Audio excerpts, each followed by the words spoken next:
Dear students, a very good morning to you. How are you? I hope you all okay and doing your study properly. So dear students, let's continue chapter 19 of class 11th. And today we will discuss about the topic that is regulation of kidney function. Means कैसे kidney का function regulate होता है.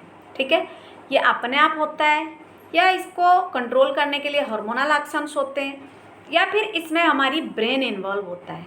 ठीक है, मतलब kidney में कितने amount में ब्लड फिल्टर होना है, कितनी अमाउंट में यूरिन हमें रिलीज करनी है, कौन कौन फैक्टर्स इसमें इन्वॉल्व है. ठीक है, so let's discuss about the topic that is regulation of kidney function. So the functioning of the kidneys is efficiently monitored and regulated by hormonal feedback mechanisms involving the hypothalamus, JGA, to be a certain extent the heart. आपको आया समझ में? इसका मतलब क्या है? इसका मतलब ये है कि जो किडनी की फंक्शनिंग होती है वो हार्मोनल फीडबैक मैकेनिज्म क्या होता है?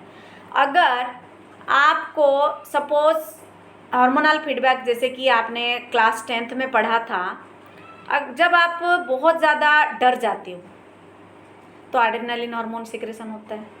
एड्रेनालिन हार्मोन जब सिक्रेशन होता है तो आपका ग्लूकोज का ब्रेकडाउन बढ़ जाता है. ग्लूकोज से आपको एनर्जी मिलती है, फिर आप उस सिचुएशन में डिसीजन लेते हो. सो एग्जैक्टली इसमें हार्मोनल फीडबैक मैकेनिज्म है और जो हार्मोनल फीडबैक होता है जो देता है वो है उसमें हाइपोथैलेमस, जिसमें से हाइपोथैलामिक हार्मोन सिक्रेशन होता है. साथ में JGA जक्स्टा ग्लोमेरुलर अपैरेटस भी इन्वॉल्व है एंड सम एक्सटेंट तक, मतलब कुछ हद तक ये इसमें हार्ट भी इन्वॉल्व है. तो सिंपली अगर हम बोलेंगे तो regulation of kidney function is controlled by the hormonal feedback mechanism of hypothalamus, JGA and heart. ठीक है, तो अब देखते हैं कैसे ये होता है. Osmoreceptors in the body are activated by changes in blood volume. Osmoreceptors जैसे कि थर्मोरेसिप्टर्स होते हैं जो हीट को रिसीव करते हैं. ऑस्मोरेसिप्टर्स क्या होता है? ऑस्मोरेसिप्टर्स जो बॉडी फ्लूइड है उसके अकॉर्डिंग काम करता है. अगर हमारी बॉडी से सॉल्ट की कंसंट्रेशन कम हो जाती है, सपोज आपको लूज मोशन होता है या वोमिटिंग होता है, आपकी बॉडी से बहुत सारा लिक्विड और सॉल्ट रिलीज हो जाता है. अगर आपके पास कोई भी दवाई नहीं है, आपने ORS नहीं लिया या फिर नमक चीनी का पानी नहीं लिया, कुछ टाइम के बाद आप ठीक भी हो जाते हो. तो ये जो ठीक हुए ये कैसे हुए, क्या मैकेनिज्म है इसके पीछे?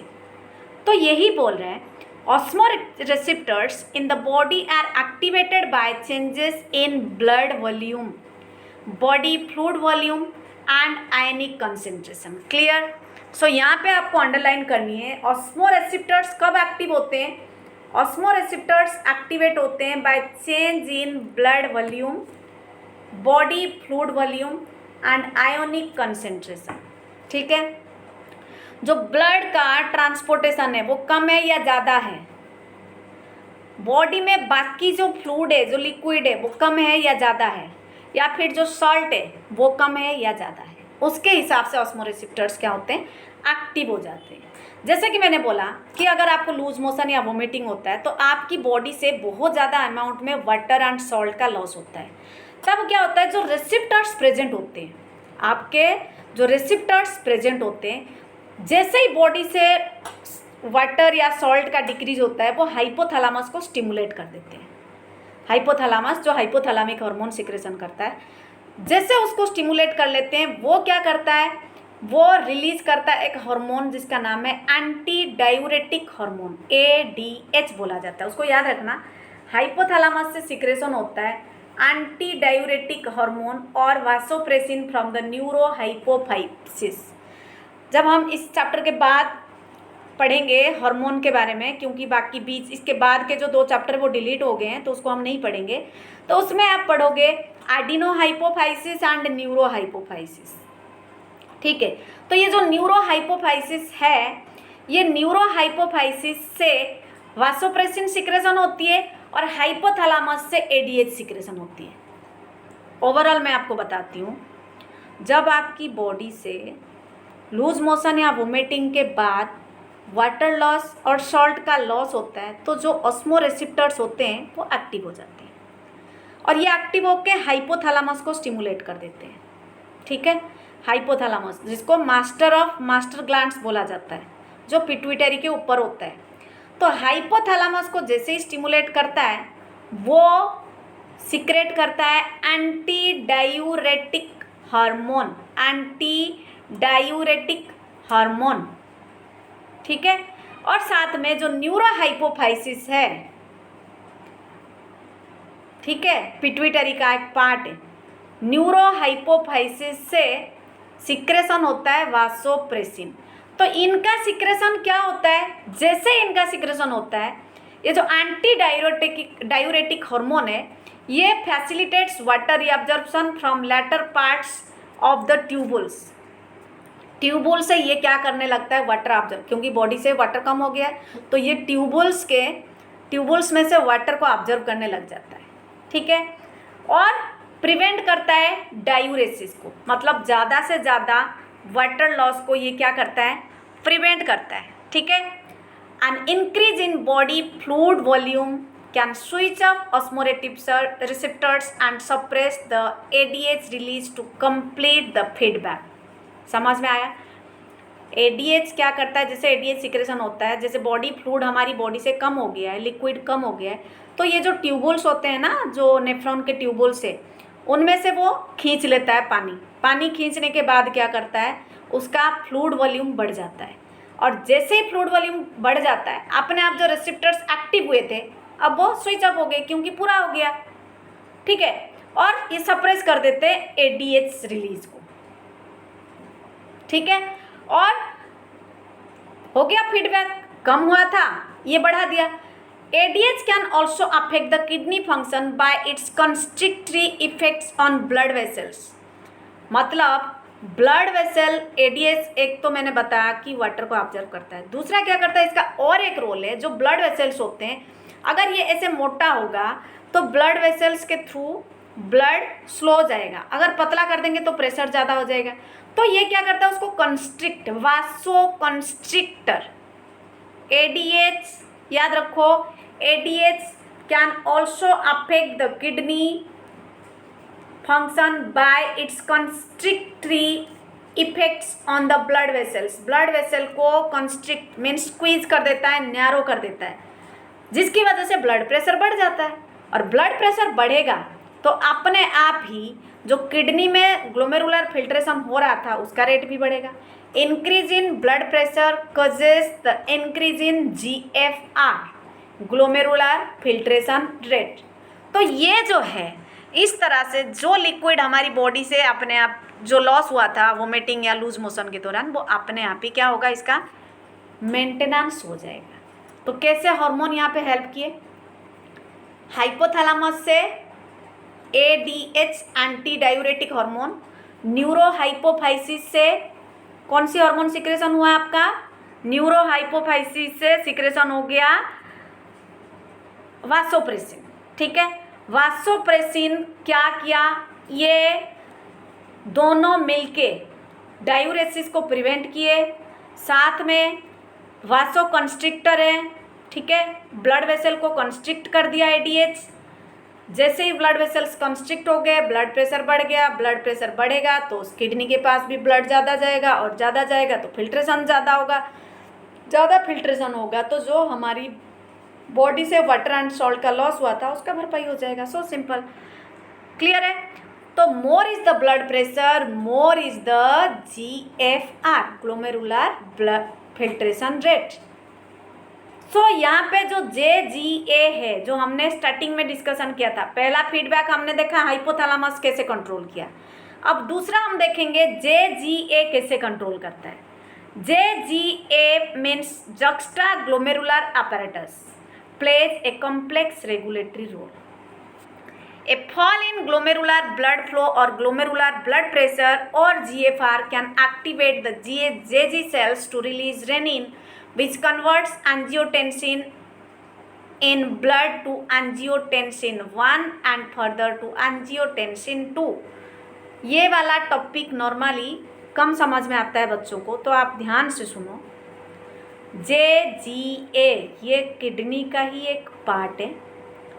जैसे ही ग्लोमेरुलर फिल्ट्रेशन रेट जो है डाउन हो जाता है, मतलब किडनी के थ्रू धीरे धीरे ब्लड का फिल्ट्रेशन होता है, तब क्या होता है, जो जेजी सेल होता है ये एक्टिव हो जाते हैं। एक्स्ट्रा ग्लोमेरुलर सेल जो होता है किडनी में ये एक्टिव हो जाता है।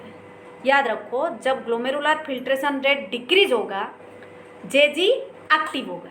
जैसे ही एक्टिव होगा, इसमें से एक हार्मोन सिक्रेशन होगा जिसका नाम है रेनिन। एक रेनिन, RENNIN, रेनिन एक है एंजाइम जो इन्फेंट्स में सिक्रेशन होता है मिल्क प्रोटीन को डाइजेस्ट करने के लिए। यहाँ पे जो रेनिन के बारे में हम पढ़ रहे हैं, ये एक हार्मोन है। याद रखना, ये जो रेनिन है ये हार्मोन है।